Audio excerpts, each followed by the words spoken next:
Meus amados, Mateus, capítulo 7, do versículo 24 em diante, fala sobre o prudente e o insensato. Diz assim: portanto, quem ouve estas minhas palavras e as pratica, é como um homem prudente que construiu a sua casa sobre a rocha. Caiu a chuva, transbordaram os rios, sopraram os ventos e deram contra aquela casa, e ela não caiu, porque tinha seus alicerces na rocha. Mas quem ouve essas minhas palavras e não as pratica, é como um insensato que construiu a sua casa sobre a areia. Caiu a chuva, transbordaram os rios, sopraram os ventos e deram contra aquela casa, e ela caiu, e foi grande a sua queda. A primeira coisa que a gente vê aqui nesses versículos, é que às vezes a gente fala assim: a minha casa está sobre a rocha, então está tudo na bênção, não vai acontecer nada com ela. Mas aqui já começa discordando. Por quê? Porque as mesmas coisas que aconteceram com a pessoa que construiu a casa na areia, são as mesmas coisas que acontecem com a pessoa que constrói a casa sobre a rocha. Ou seja, meus amados, as lutas vão vir do mesmo jeito, mesmo que a sua casa esteja na rocha. Mas qual é a diferença? A diferença é, se a sua casa estiver edificada sobre a rocha, que se chama Jesus, as tempestades vão vir, as lutas vão vir, os maremotos vão vir, mas a sua casa, a sua família não vai cair. Amém? Você toma posse dessa palavra? Eu conheci o Zé na faculdade. Ele era um calouro novo, lindo, e eu me apaixonei. Meu pai. Eu acho ele lindo até hoje, gente. Aliás, eu acho ele mais lindo hoje. Essa alma que reza. E eu me apaixonei, e com 6 meses de namoro, a gente já queria casar. Foi aquela paixão fulminante. Mas a minha irmã mais velha tinha fugido de casa para casar. E meu pai e minha mãe detestavam meu marido.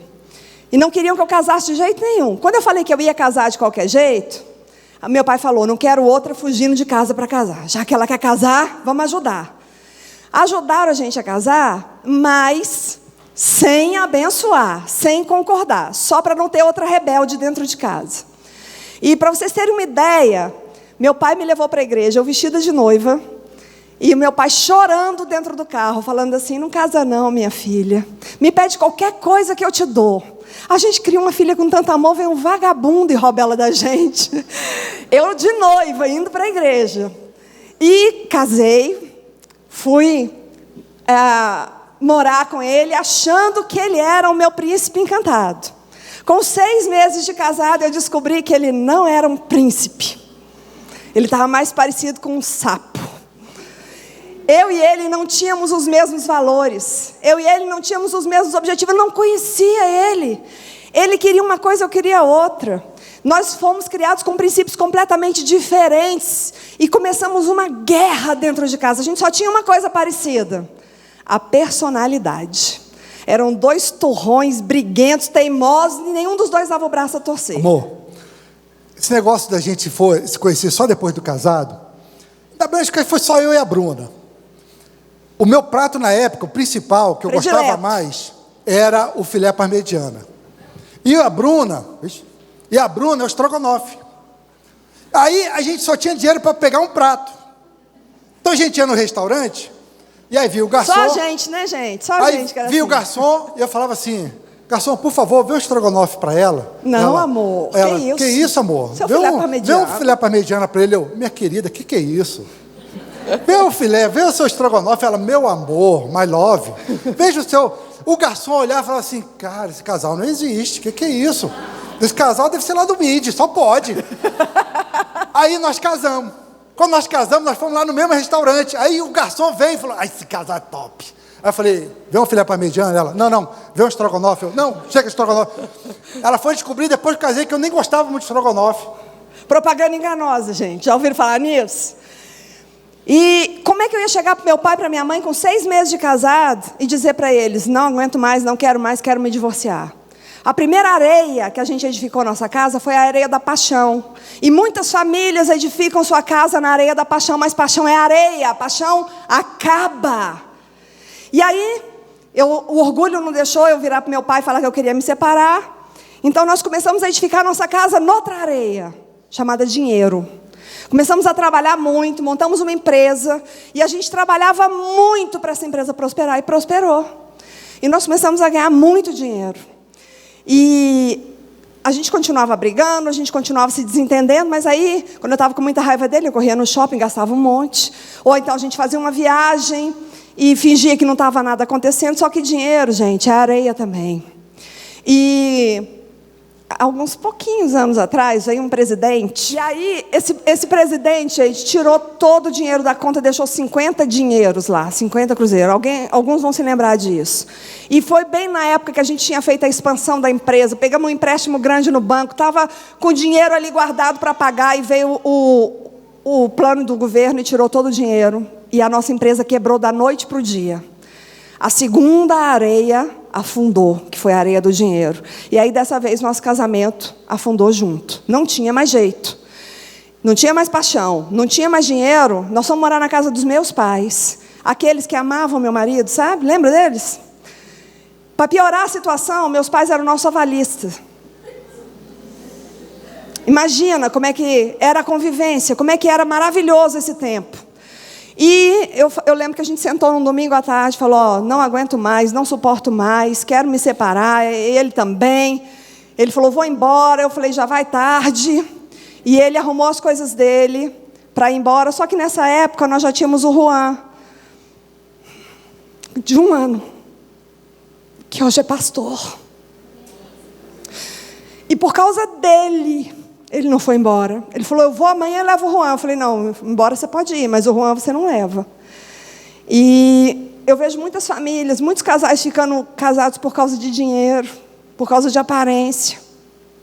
Nós ficamos casados por causa de filho. O nosso maior valor. E eu sempre falei para o Juan, filho, Deus vai usar muito a sua vida. Porque desde que você tinha 1 aninho de idade, Deus te usou, você foi o motivo do papai e da mamãe não se separarem. E a gente ficou vivendo muito mal na casa dos meus pais, mas continuou ali. E um dia, meu pai entrou no quarto e me pegou chorando. E eu sempre aparentando muito forte, ele me pegou chorando e falou, filha, isso que está acontecendo na sua vida é falta de Deus. E eu pensei, Deus? O que Deus pode fazer por mim? Com a vida toda errada, ele adulterando, eu adulterando. Pensa na bagunça, gente. Pior lugar que uma família pode chegar, a gente chegou lá. E o meu pai me chamou para ir numa célula do cardiologista dele. O meu pai não era um homem cristão, mas ele não sabia onde me levar. E me levou ali, naquela casa. Eu cheguei ali, tinha umas 20 pessoas na sala, na 315 Sul. E ele começou a falar, aquele homem começou a falar do amor de Deus. De repente ele falou assim, olha, você que está com a sua família destruída, eu conheço um Deus que pode restaurar. E eu pensei, meu pai contou. Aí piora, você que está com as suas finanças destruídas, eu conheço um Deus que pode restaurar. Aí eu já fiquei com raiva, falei, todo mundo está sabendo, minha vida, todo mundo está me olhando. E eu fiquei com muita raiva do meu pai naquela hora. Como que meu pai podia ter exposto a minha vida daquele jeito? Mas de repente aquele homem começou a falar coisas que estavam dentro do meu coração. E que eu nunca tinha falado para ninguém. E ele começou a me apresentar um Deus que eu não conhecia. Cheio de amor. Falando para mim, filha, eu quero restaurar a sua casa. Eu quero restaurar o seu casamento. Entrega a sua vida para mim. Deixa eu mudar a sua história. E eu lembro que ele fez um desafio. Ele falou assim, pede para Deus aquilo que é impossível. Se Ele não fizer, Ele não é Deus. Mas se Ele fizer, você vai servir Ele para o resto da sua vida. E eu falei, Deus, é impossível restaurar meu casamento. Não é que eu não amo mais meu marido, não. Eu odeio ele. Mas eu te desafio. Se o Senhor é esse Deus aí, restaura minha família. Eu voltei para casa, gente. Eu sabia que alguma coisa tinha acontecido comigo. Eu não sei explicar. Só quem vive é que sabe. Mas algo aconteceu comigo naquela noite. Aquela entrega não foi uma coisa que eu fiz da boca para fora. Eu falei para Deus, Senhor, eu fiz um péssimo trabalho até agora. Me ajuda a mudar a história da minha vida. Cheguei em casa, ele estava deitado, a gente já dormia em quarto separado. Deixa eu contar essa parte. Porque a gente estava morando na mesma casa, na casa do sogrão, só que em quarto separado. E a Bruna chegou, era 11 e pouco da noite, e ela bateu na porta, cara, não é possível que essa mulher vai querer brigar meia-noite comigo, meu Deus. E ela abriu a porta e ela falou assim: amor, você precisa ir no lugar que eu fui. Eu, amor? Onde é que você se meteu, minha filha? Que negócio de amor? Eu falo para ela que se eu fosse crente na época, eu falava: tá amarrado, rapaz, esse negócio de... Ela falou assim: olha, eu não vou te falar nada, mas eu só quero que você vá na próxima quarta-feira aonde eu fui. Quinta-feira. Quinta-feira. E eu fui. E lá também eu tive um encontro com Jesus. E esse Jesus mudou a nossa família. Esse Jesus mudou a nossa sorte.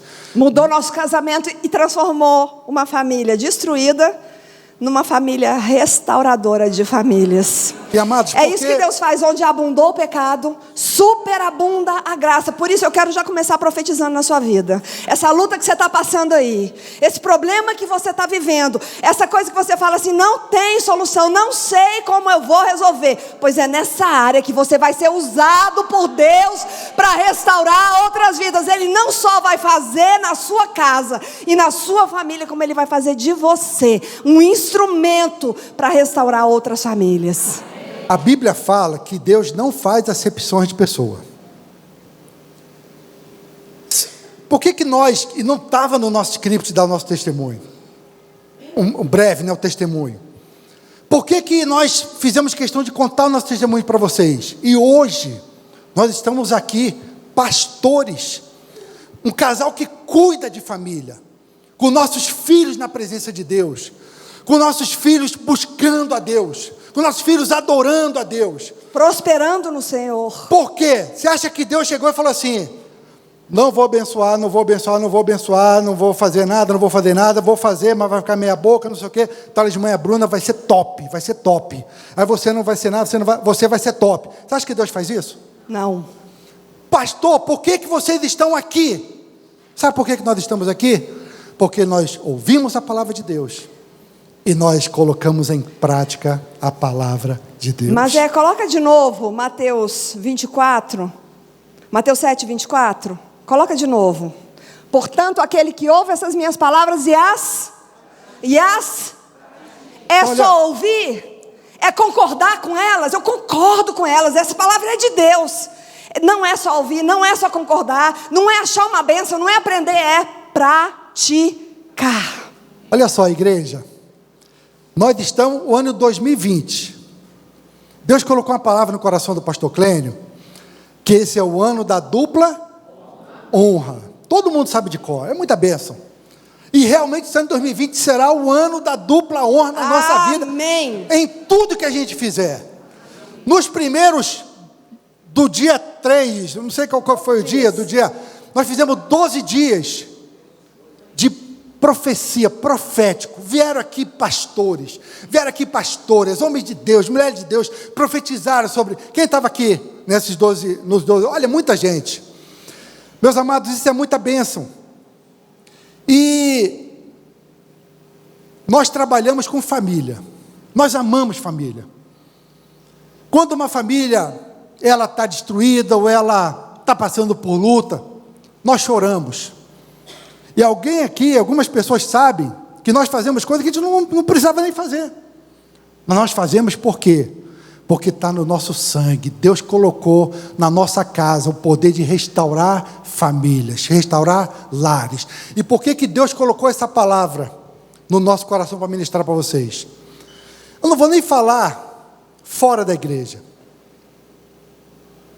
mas aqui dentro da igreja tem casamentos que estão sendo dissolvidos.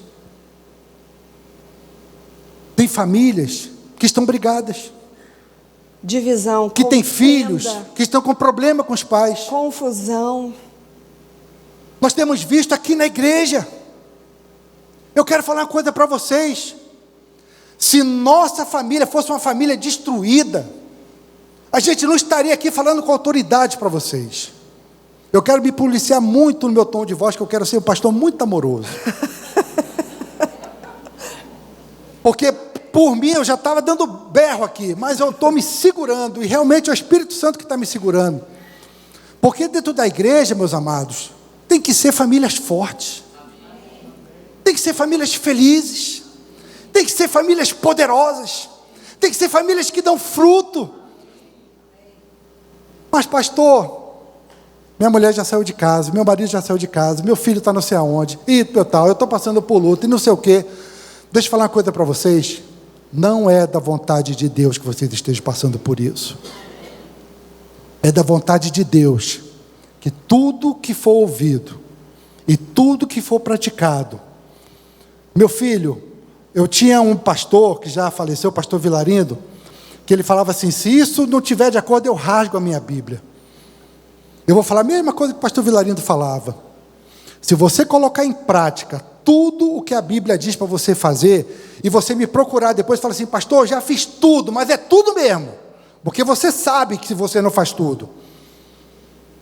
Se você fizer tudo o que Jesus falou, o que Deus falou para fazer, a sua família vai ser abençoada, a sua família vai ser restituída. Pastor, minha mulher saiu de casa. Se você fizer o que a Bíblia diz, sua mulher volta. E eu quero... Pastor, meu marido já saiu de casa. Se você fizer o que Jesus falou para fazer, o seu marido vai voltar.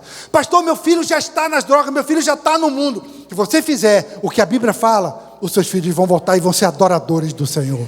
Agora eu quero falar uma coisa para você. Nós não viemos aqui, nessa manhã, com o objetivo de trazer nem peso nem culpa.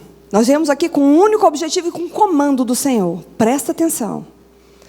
Abre a sua mão aí no seu lugar.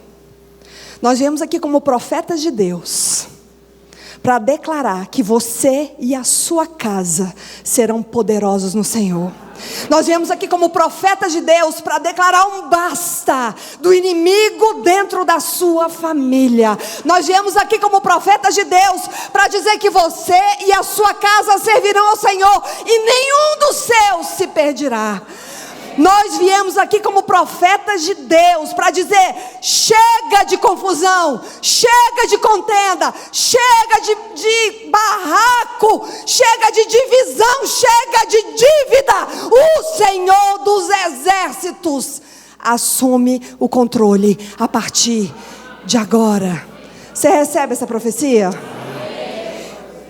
Agora, eu quero falar uma coisa. Se você está aqui recebendo essa profecia pela primeira vez, é a primeira vez que Deus está falando para você: você e a sua casa serão uma bênção. Eu quero dizer que essa profecia, essa palavra que eu lancei, está ativando essa profecia na sua vida. Mas não, eu já estou aqui, é a segunda vez que alguém me fala que eu e a minha família seremos abençoados. Se é a segunda vez que você está recebendo, é uma confirmação de Deus. Mas se você já recebeu mais de 2 vezes, se é a terceira, quarta, quinta, e você ainda não está vivendo isso, Deus manda eu te dizer: é porque você não está praticando. Não tem absolutamente nada a ver com Deus estar retendo a bênção. Essa bênção já foi liberada. Você tem o direito no Senhor de ter uma família abençoada.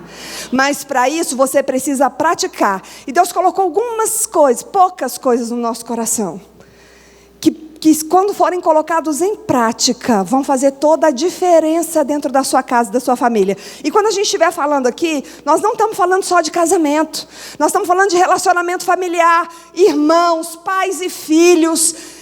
Às vezes a gente escuta história de irmãos que estão há anos sem se falar. Gente, família é para sempre. Casamento é para sempre, filho é para sempre. Você não corta as pessoas da sua vida. A família que Deus te deu é para sempre. Deus quer usar a sua vida para ser um restaurador de famílias. Meus pais faleceram há pouco tempo e deixaram uma herança para a gente. E tem algumas coisas no meio desse processo, dessa herança. E o inimigo tem tentado dividir a nossa família. E essa semana um dos irmãos mandou uma mensagem assim para mim: para de proteger o fulano. E eu falei para ele: eu não estou protegendo o fulano, eu estou protegendo a nossa família.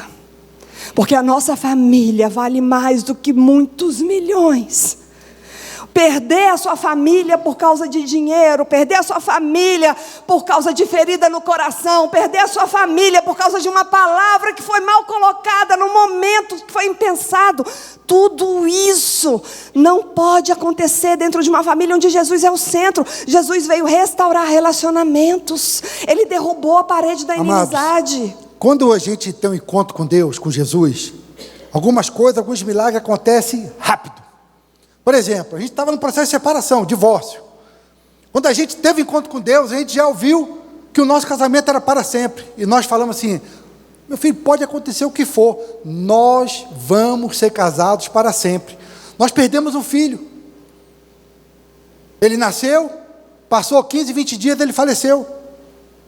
Eu lembro que o médico chegou e falou assim: olha, é constatado que 70%, 80% dos casais que perdem filho, eles acabam se separando. Então, eu aconselho vocês procurarem um psicólogo. Não tem nada contra psicólogo não, viu, pessoal? Tem uns ótimos. Mas, oi? Tem uns ótimos. Tem aqui ótimos. na igreja, aqui na igreja tem a ótima. Patrícia aqui, que é top. Mas nós vamos para a presença de Deus. E hoje nós nos amamos mais do que na época que a gente perdeu nosso filho. Nós passamos por muitas lutas, mas nenhuma fez a gente perder o caminho. Porque a casa estava na rocha. Bem fresquinho, bem fresquinho. Na semana... Que dia que a gente foi lá para o negócio da igreja? Deixa eu contar, amor. Não, eu conto. Deixa eu contar. Não. Que dia então, que foi? Porque tem duas versões dessa história. Que dia que foi, amor? Quarta-feira. Na quarta-feira. A nossa vida é um livro aberto. Então, para você ver o quanto que a Bruna pisa na bola. Vou contar aqui. Eu estou falando que tem duas versões. Nós saímos lá do tribunal e tinha um negócio alto. E eu estava sendo meu discipulador, eu deixei a Bruna para trás. E aí ela ficou naquele negócio assim, que ela estava com aquele gente, salto. Ele estava mal-humorado há mais de uma hora. E aí, deixa eu contar a história direito. A gente tinha que ir para o tribunal. Eu tinha que ir para o tribunal. Ele não tinha que ir. Aí, chegamos em casa, eu falei assim: não, lá não tem vaga, eu vou pegar um Uber para ir. Eu perguntei: você vai me levar? Ele: não, pensei que você fosse sozinha. Aí eu: não, então pega um Uber para ir. Aí chegamos em casa, ele entrou no banheiro, acho que ele orou. Aí o senhor falou para ele: como é que é? Você vai deixar sua mulher ir sozinha para o tribunal? Deixa eu contar a minha versão. Eu falei assim: Senhor, a minha esposa não vai de Uber. Eu vou levar a minha esposa. Aí... Eu levei a minha esposa. Levou com a cara de feliz. Não pode entrar comigo. Ficou sentado lá, cochilou, esperando, demorou. Ou seja, ele não estava bem-humorado. Aí nós saímos. Piorou, porque quando chegou lá tinha um estacionamento enorme, cheio de vaga na frente. Aí ele olhou para mim e falou assim: olha o estacionamento ali, você não disse que não tinha? Enfim, nós saímos e eu estava de salto alto. E ele foi dando a volta por um lado assim, e tinha uma altura que tinha que descer, não dá para descer de salto. E ele foi embora. Aí eu: ei, tem que me ajudar a descer aqui. Agora, pera um pouquinho. Aí o que aconteceu? Quando ela falou: ei, eu olhei. E aí ela deu a volta. Aí ele demorou, eu falei: deixa para lá, eu vou dar a volta. Aí eu fiz assim. Eu não só voltei. que ela pensou, olha só como é que é o julgamento. Ela pensou que eu estava fazendo assim, para ela vir. Só que eu ia falar assim: espera que eu estou te buscando. Só que ele não falou, ele assobiou, gente. Tem que comunicar, entendeu? A palavra, né, subiu. Quando eu fui para pegar a mão, ela já tinha dado a volta. Aí eu falei assim: quer saber de uma coisa? Vou deixar essa mulher pisar em pedra. Gente, cheio de brita, eu andando de sapato, se apoiando nos carros lá longe. Aí fui pro carro. Entrei no carro, ela sentou. Por que nós estamos falando isso? É o dia a dia. É praticar. É o dia a dia. Nós não estamos aqui para falar sobre teoria. Nosso casamento é bom, é excelente, não tem nenhuma briga. Lá é tudo, não sei o quê, vira cambalhota, fala em línguas, lê a Bíblia. Não é, pessoal, só assim. Eu estava com meu coração cheio de orgulho. Tem uns ele estava com o coração dele cheio de orgulho. Só que olha só, pastor Clênio, quando nós pegamos o carro, que a gente deu a volta para pagar, a gente já tinha liberado perdão para o outro. Eu não estava com vontade de perdoar ele. Eu estava pau da vida com ela. Ela estava pau da vida comigo. Mas a gente aprendeu um princípio que ouve e coloca em prática, chamado perdão. E o perdão, ele tem que ser maior do que o orgulho. Por que eu estava chateado e por que ela ficou chateadinha? Eu estava chateadinha. Uma palavra. O meu é pejorativo, você já entendeu, né? Uma palavra chamada orgulho. Orgulho. Só orgulho. Então, se eu não quero perdoar, eu sou orgulhoso. Se eu não quero ir lá e pedir perdão, me arrepender, É orgulho. E eu ainda brinquei com ele hoje de manhã. Ele foi dando a volta no carro e eu falei, você está mal-humorado desde que chegou. O que foi? O que eu tenho que te pedir perdão? E assim, enquanto ele deu a volta, parou na cancela para pagar. Com a minha boca eu falei, eu libero perdão para você porque você me deixou para trás. E ele falou, eu libero perdão para você porque você não me ouviu e saiu toda batendo o pé. A hora que ele passou da cancela, que nós viramos a rua, eu falei para ele, para mim ficou ali para trás. Eu já comecei a conversar normalmente com ele. Para mim já não tinha mais nada naquilo. Eu falei, não sei o seu coração, porque eu não conheço direito. Você ficou chateado até chegar em casa. Mas eu não. Eu, quando virou ali, morreu. Agora, gente, em outros tempos, a gente ficaria brigado uma semana. E aí, daqui uma semana, a gente estaria assim, por que foi mesmo que a gente brigou? Eu já esqueci, mas é pior, porque você não sabe como é que conserta, porque você não sabe como é que começou. Se você quer ter uma família de excelência, você precisa praticar os princípios de Deus. Nós sempre ministramos Casados para Sempre. E a primeira lição do curso Casados para Sempre chama-se Aliança. Eu vou ser bem sincero aqui com vocês. As primeiras vezes que eu ministrei esse curso, o Casados para Sempre, nessa lição chamada Aliança, eu achava essa lição muito chata, Désio. Muito chata, porque é uma lição pesada, uma lição grande. Eu ministrava, mas orava pelo povo, não sei o quê, até que veio um pastor e ele explicou o significado de aliança. E aqui nós estamos falando de aliança, não é só de casamento, não. É aliança familiar. Nasceu dentro da sua casa, é seu para sempre. Olha só, o que os índios tiveram o maior problema aqui com os portugueses quando chegaram? Os portugueses chegaram e falavam assim, eu sou seu amigo, viu, índio? Ao índio, eu também sou teu amigo. Quando o índio virava as costas, o português, matava ele. E o índio, mas esse cara não fez uma aliança comigo, falou que me amava, por que matou? Lá no Afeganistão tem casa que a porta não tem tranca. A porta da frente. Sabe por quê? Porque aqui no Ocidente a gente não tem muito isso, mas lá no Oriente, quando uma pessoa entra pela porta da frente da sua casa, você faz uma aliança com ela. De proteção. E você pode até morrer, mas você tem que proteger. Então o ladrão é ladrão, mas não é burro. Se ele quiser roubar a tua casa, ele vai entrar pela janela, vai entrar pela porta da frente, ele não entra, porque ele sabe que se ele entrar, ele não pode te roubar. E aí, eu vou dar um exemplo de Ló. Tem um homem na Bíblia chamado Ló. Quando eu li essa passagem, eu falei assim, rapaz, eu sou pai de 2 filhos, e eu falava assim, Ló era muito desnaturado, mas que pai sem vergonha que era esse Ló. Porque a Bíblia fala que vieram 2 caras, e entrou pela porta da frente da casa de Ló. E aí a cidade lá de Sodoma e Gomorra estava tão detonada que os homens chegaram e falavam assim, Ló, traz esses homens aqui que a gente quer ter relação com eles. E Ló chegou e falou assim, olha, eu tenho 2 filhas virgens, vocês podem fazer com ela o que vocês quiserem, mas não toquem nesses homens, sabe por quê? Porque eles estão debaixo da minha autoridade, do meu teto, e eu preciso proteger eles. Quando eu entendi isso aqui, eu parei de falar que Ló era desnaturado, que era um pai ruim. Por quê? Porque a aliança, nós temos que ser fiel à aliança. E amados, deixa eu falar uma coisa para vocês. Não tem nada que pode separar um casal. Pastor, eu adulterei, perdoa. Perdoa. Pastor, ele está me batendo. Aí eu vou falar uma coisa muito séria, que tem que prestar atenção. Quando a gente vai aconselhar pessoas que já bateram, a gente não fala assim, não, a Deus vai restaurar, fique em casa. Depois esse abençoado mata ela, a culpa é de quem? Nossa. Então o que a gente fala? O cara te bateu? Vai na delegacia da paz de sem vergonha. Vai lá. Sai de casa. Vai na casa da sua mãe, do seu pai, do seu papagaio. Continua crendo. Mas não desiste. Continua crendo aí que eu vou falar Deus é poderoso para transformar. Há muitos anos atrás, saiu no caderno do Correio Brasiliense, na parte de cidade. Uma mulher grávida. O cara pegava a faca para matar a mulher, e a faca fazia assim, e a faca escorregava, pastor Clênio. O cara tentou botar fogo nela.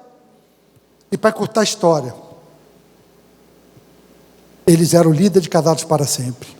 A reportagem do jornal mostrava que tinha curso para restaurar casamento nessa cidade. Se você for fiel à aliança, Pastor, o cara já saiu de casa, mas eu vou ser fiel, e Deus, Ele é fiel. Eu estava vindo, cantando um louvor chamado Vitorioso És. Oh, meu Pai, que louvor abençoado. E nesse Vitorioso És, ele fala alguma coisa. Ele fala assim: o teu nome é imutável. Vitorioso és. Teu nome imutável é. Aí eu entrei no Pai dos, para ver o que era imutável. Significado de imutável: que não pode ser mudado, que não se consegue mudar, sem possibilidade de mudança, que é permanente e constante. O Deus que abriu o Mar Vermelho, o Deus que ressuscitou Jesus, o Deus que faz todos os milagres lá, Ele continua fazendo até hoje, porque Ele não muda. Mas pastor, o que eu preciso fazer? É fazer o princípio dele. Aí está lá: vitorioso és, seu nome infalível é. Aí eu fui no dicionário. O que é infalível? Que não erra, que não se engana, que não deixa de acontecer, que não se consegue evitar, que não pode nem consegue falhar. Deus, Ele é infalível. Amém. Ele não falha. Se Ele não falha, por que Ele vai falhar justamente contigo, seu abençoado? Ele não vai falhar. E aí, na hora que estava aqui, que eu li isso aqui, eu achei tremendo. Que não se consegue evitar. Na hora que você estiver fazendo seus princípios, amor, vem cá no meu. Vai para lá. Vai para cá. Vai para lá. Vai para cá. Agora me dá um beijo. Olha só, na hora que não consegue evitar, isso é profético para você. O seu filho que está querendo ficar fora da presença de Deus, ele não vai conseguir evitar Deus. Amém. O seu marido está querendo evitar Deus, ele não vai conseguir evitar. Amém. Porque Deus vai estar cercando ele com a tua oração, com a tua intercessão. Deus é fiel, Ele está aqui nessa manhã, porque Ele quer mudar a tua vida, Ele quer mudar a tua família. E sabe qual é o dia? Sabe qual é o dia? É hoje, é hoje.